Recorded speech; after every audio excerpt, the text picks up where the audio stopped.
the female eunuch, Germaine Greer, argued that women did not realise how much men hate them. They know now. The advent of social media sites like Twitter and Facebook has displayed some men's views of some women to a worldwide audience. A lot of it is very nasty. Rape threats, death threats made even against recently a woman whose only crime was to support an X Factor contestant. Does social media reveal men's hatred for women? Kate, you were on this programme, you made a comment when you were on this programme last time. I can't even remember what it was, but as ever it was interesting, it was controversial, it was stimulating. It was a tiny little comment. What did you say? It was just about the way that somebody was being addressed. So let's just do this. And what's happened to you as a result of it? Well, so first of all, let's just start at the top. Does social media reveal men's... I mean, absolutely, of course it does. And we've known that these attitudes are out there for a long time. And social media does exactly that. It's always done that. It takes all these opinions from around the world. But it actually does a lot more than that as well. The other thing that it does is it allows people to access you when you should be safe in your home. You know, suddenly, once upon a time, if there were 100 people gathered outside your house shouting something at you, you would have called the police and it would have been dealt with. But these days, because of social media, people from all over the world, people you would otherwise probably not go anywhere near, are able to get to you, as it were. So what was it like for you when you so after what you made that happened for comment? me was that I was on this show about a year ago, and we were in a debate about gender equality with Milo, and what happened was that afterwards I received, in 48 hours, I received 165 pages of Twitter abuse, including about 20 rape and death threats, including unpleasant comments about my appearance, lots and lots of those. Because of what you said to Milo over here? Well, not because, I mean, many of them were from Milo, and many of them were egged on by him, many of them were encouraged by him, many people were retweeting him, you know, my head photoshopped onto unattractive bodies, this kind of thing, pictures of me manipulated to look horrible or whatever. And the fact is that I'm not the first or the last person to have been on the receiving end of this kind of onslaught. And these are not people questioning what I'd said. From Milo and from a group of people that he supports and encourages. And, you know, if I was in that situation and supporters of mine were to do this kind of thing, I would, of course, turn around and say, hey, this is not cool, this is not okay. But instead of which, you know, egged on by a community of deep-rooted misogynists, this is the world that we now live in. And it's not just me, lots and lots of women have been affected by this, including teenagers, including women from all around the world. Okay, Milo. It's about time we addressed it. What have you turned into? What have you turned into? I used to be such a nice young man. Well, you did. You're a kind of Führer of the Furious now. How can you You're the Major General of misogyny. It's hard to believe, isn't it, that this... well, why have your army reacted like that? You can't support those comments. No, of course not. But here's the thing. I understand why Kate doesn't understand how fame works, but I do. And the thing is, you know, I'm not particularly interested in a professional provocateur who goes out and says deliberately outrageous things, like I do, turning around and then playing the victim when she doesn't like ridicule or criticism afterwards. I don't say anything outrageous. Ridicule, let me finish. I'll let you finish. Right. I'll let you finish, so stop.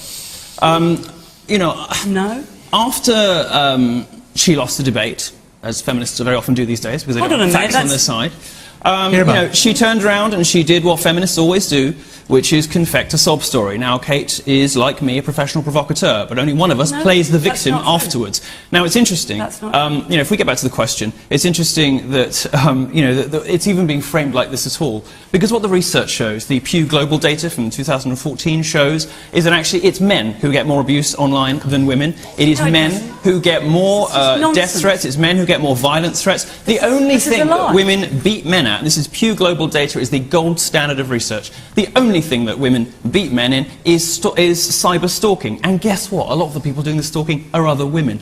What social media shows isn't that men hate women, it's that women hate everyone. Okay. And that women are the... Wait. Let me just finish this. Let me finish this point. I promise I'll be quick. That's an outrageous thing to say. I'm going to qualify. I'm going to explain what I mean by that, right? It's amazing not only are men... Not only... I'm going to get to you, Connie. Okay, explain that to my four daughters, what you just said. Not only... Take the camera off me. Not only... This is... Not only... Free speech.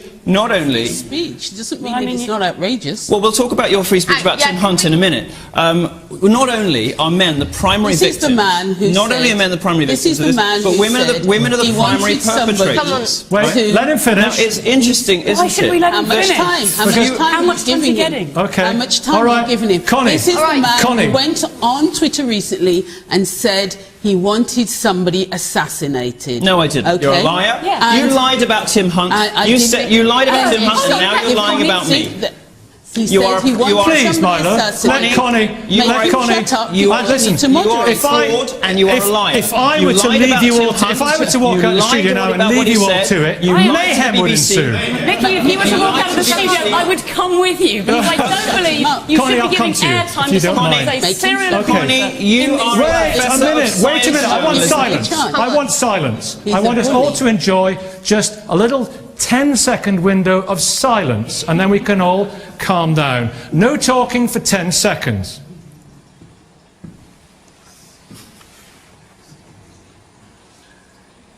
Kate, what were you going to say? What I was going to say is that, I don't want this to be a debate about one individual. I think it's a shame that people give airtime to somebody, whose views and whose completely horrific statements have been so widely seen, and we should do no better. It's good to challenge them, isn't it? The point is that there is a huge, huge weight of, and young women especially who go out and speak up online are facing a huge backlash, and I think it's very frightening. I'm often asked to do things like go into schools, and teachers always want me to go in and encourage young women to speak up and express themselves, and I'm forced to say I don't actually think that young women are stupid. I don't think that when they don't express themselves it's because they're all bashful and nervous and they don't know what to say. I think that they know what social media is really like. I think the facts are pretty plain to see. View of women. And I think that that if we want young people to speak out and to feel comfortable expressing themselves, then what we need to do is make the internet a place where they can do so. That means bringing in sensible laws and training the police to deal with these kind of things. And there's a sort of echo in the background. I'm going to come to you in a minute, and Connie, I'm going to come to you for a nice little bit in a minute. We need the police to be trained how to deal with this. We need straightforward training on when to act and when not to act, to make sure that the worst things, the rape and the death threats, the horrific harassment and abuse is dealt with. And I think that when we see a few high-profile individuals, perhaps including someone in this studio, locked up, it'll be time for other people to back off. Okay, and I very much look forward to that day. All right, Milo, I'll come to you. Connie, I'm going to come to you in just a second, okay? That's all right, and we'll have a... Yeah, you can. You were going to come back in. Yeah, let me... No, over here. Someone has to reveal how very similar these two arguments are, because what actually both Milo and Kate are saying is that people can be made to feel victimised and very nervous and scared of the internet, whether that be men or women. But actually, I want to put, and it's both kind of very pathetic view of how people deal with insults and words, because really most people, especially on Twitter, when they receive this kind of rape and death rape and death threats are bad, but when they receive this kind of rubbish on Twitter, they block or they ignore. And I really want to pick up on this idea that women, please, Kate, let us... It's very telling. That's kind of, this is what happens. Middle-class women decide that they want to take on the plight of women, and that women are victimised. Women can't handle the internet. It's absolutely ridiculous and disgusting and sexist and patronising to say that women can't handle the internet. The internet should never be a safe space. The internet women should be able to experience everything about public life. We fought for that throughout history, and here's somebody who wants to shut us away from it. Okay, well listen, here's the plan. I'm going to go from Connie to Connie. We're going to hear Connie's story, and I'm going to get Milo to respond, and then Kate, we'll get another... Please know more about these egomaniacs. Know more about egomaniacs as well. And any in the audience who want to say something? Okay, that's ideally how it's going to be structured. All right. Connie, we heard reference to him and the whole situation, the saga there from Milo Yiannopoulos. Professor Tim Hunt, he made a really not very funny off-taste joke, and he did it in a lecture hall. It was a room full of in South Korea. Some would say it wasn't hugely offensive, got worldwide attention. Ultimately, nothing to do with you, but he lost his job. But you had drawn people's attention to it. But then the reaction to your reaction was just extraordinary. What have you gone through? So this has been really dreadful, and it's kind of exhibited here by the way Milo felt he could just shout abuse across the studio at me. And I think what's really interesting about this is that it's not about how people use the Twitter. It's about people trying to maintain a political status quo. So a lot of what goes on, there are people in America like Rush Limbaugh who have a very right-wing ideology, and that means they don't want to hear from women, they don't want to hear from people of other colours, they don't want to hear any other contrasting conservative view. And these people are very loud, and these people are very determined to shut a lot of people up. So I report something, I'm a journalist, I can report things, and in the end, in order to protect some stupid comment, then I have to be discredited. I don't have to be discredited. I did nothing wrong. I'm not a liar. I don't have to even defend myself. As a journalist, I can put a story out there. What happened to you? What kind of abuse did you have online? So through emails I didn't just have abuse online. I had lots of letters sent to my office that were very racist. People would phone me up and scream really racist things. They would send me pictures of monkeys hanging in trees with saying, go back to your hut, go back to your jungle, you're not welcome here. It's like we are back 50 years in the racial economy of this country. People are really crude, and it's very sad for people like me who've been here and you're trying to make things different for the next generation. And there's no change. This country is just as racist, just as white, male privileged as it has always been. Some people. These are some people. These are people who never say it to your face. They're keyboard warriors, aren't they? They never say it to your face, and they always say all these abusive things. They won't stand up and own their statements. It's a minority of men. And it's not about hatred. It's a minority of men. This is victimized as a currency. Hang on. No, it's hundreds and thousands of men if you're trying to... but there are millions of men, right? So yeah. Milo, I said we'd come to Milo. I mean, I know you want to respond to that, but you did this poll online. Yes, I did. Yep. What would you rather your child had, feminism or cancer? Yep. And 22,000 people voted, and people voted in favour of cancer. It's a good scientific thing. What the statistics show us is that in just 2 years, the number of women who identify as a feminist in the US has gone from 28 to 18%. The number of British women who identify as feminists has slumped to an all-time low of 7%. Why? Because these are the kinds of representatives of feminism. Professional provocateurs who play the victim after the fact, and professors of science journalism who deliberately misrepresent statements by Nobel Prize-winning scientists in an attempt to end their career, who repeatedly lie to journalists, BuzzFeed, The Daily Beast, the BBC, all of them have had to issue you're a liar. All of them have had to issue corrections over statements you made. People can just look this up. And this, of course, is a professor of science journalism who fabricated her CV as well. We have to get a response from that. Audience in a minute, put your hands up so I know where to come. If you're not going to let me make the case... Well, she has to respond to that. Well, I'm going to make specific accusations she can respond to. About people throwing back accusations at themselves. I'm sure really not many people are interested in what's going on between you three. They're not, because, I mean, this is what people like this do on Twitter. They create a hubbub around controversial stuff. They say, this poll, if you're any kind of, like, intellectual person or with half a brain, you'd laugh at such rubbish. I don't, but I also don't want to... this is the whole thing about Twitter and the internet. If you're going to be a political person, and journalists are political people, you put out opinion there.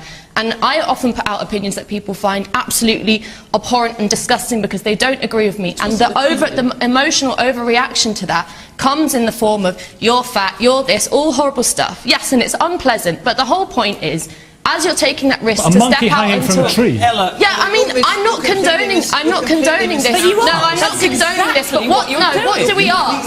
Please, what do we ask? Okay, Milo, wait, Connie in a second. Do we bring in more laws and regulations? Milo, a monkey hanging from a tree. I'm being completely mischaracterised because I'm very much on your camp on free speech thing. It is disgusting and deplorable. You are a liar. It's disgusting and deplorable why anybody would want to send anybody that kind of racist abuse. It's awful. I would never want to be in the same room as somebody like that. However... And yet they're your followers and your fans. You don't even have... Let's hear the It's not about you. However, I am not responsible for what other people put on Twitter. 150,000 people follow me on Twitter, 50,000 on YouTube, 75,000 on Facebook. I am not responsible as a public figure for what a tiny minority of idiots say to people that I disagree with. Yet I'm held accountable for it in a studio, and I was accused of calling for someone's assassination. These are outright, incredible, galling lies from people who have a history of dishonesty. Okay, Connie. We've seen the tweet. Hands up. Connie, it's all over the web. Yes, your fabricated TV is all over the web as well. And because you lied about your bylines, you lied about your qualifications, and you lied about Tim Hunt. Milo, Professor of Science Journalism, you should be ashamed of yourself. Should we let Connie respond to that? Easy, Milo. It's pathetic. See? I've got 150,000 followers in the audience. Yeah, but your account's verified, Nikki. Connie. So, Milo just called for somebody to be assassinated. Twitter essentially struck him off. He's saying he didn't. Yeah. No, I didn't. What was the tweet? Of course, he's lying. What was the tweet? What was the wording of the tweet? What did it say? So, actually, we don't need to believe everything he's saying. What did it say? He's a particular... What did the tweet say? Milo, let's hear Connie. He's a particular kind... You accuse her of crime. She should justify herself. Okay, Connie. He's a particular kind of person that makes his money and his fortune on Twitter, and he wants to develop his public persona on Twitter. There's lots of people like him around. How did he call for someone's assassination? He called for it on a tweet because somebody challenged him. Whose assassination? And what was the wording? As a result, Twitter have unverified or de-verified him. Not true. Total lie. And now you wrote about it yourself, Milo. It's nonsense. Absolute nonsense. It's just not true. And this is you need to address the allegations. This is the kind of person that has tried to make a fortune and their fame on Twitter because they're desperate. What? So why do we care about what? So my colleague in America, one of my colleagues, Charles Blow, is a very, very fine commentator and he writes for the New York Times, and he wrote recently something, and as a result he also got a death threat, and he said to Twitter, isn't it time you take some of these people off Twitter? And Twitter said, just contact the police if somebody shoots you. This person threatened to shoot him on Twitter. And people like Milo are those kind of people, and they need to be taken off. Absolutely. And they need to be taken off by Twitter. Quick audience. So, gentlemen, please make it quick comments. We're coming to the end. Quick comments. Yeah, I think ladies over here who suffered this abuse, and all other women and men, and just for people to say things like, oh, just block them, just delete them, just ignore it. It's terrible. Like, they've been abused. They need to be held accountable for that. They're just words. They're just words. Go on. Yeah, just going to say, I mean, social media it really is just a petri dish of the entirety of society, really. But I have to say that a vacuous person like this is not representative of men on social media.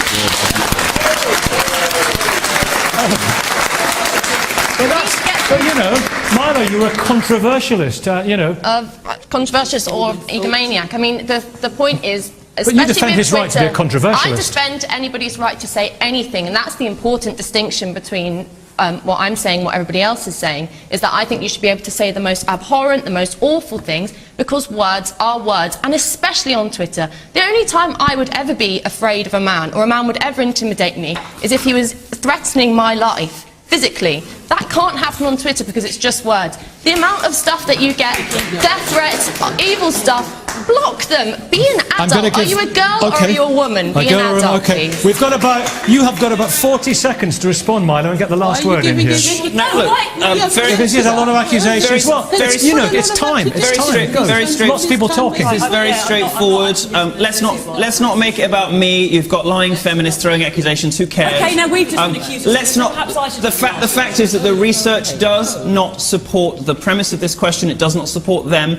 It does not support any of the stuff. You just said lying feminists. Internet abuse is a very real thing, and it silences women's voices. It makes women afraid to speak out, and there's so many important reasons why they should be able to. There are young people who have committed suicide because of internet abuse, and yet we have people here who not only support it but who do it themselves. And Thank you.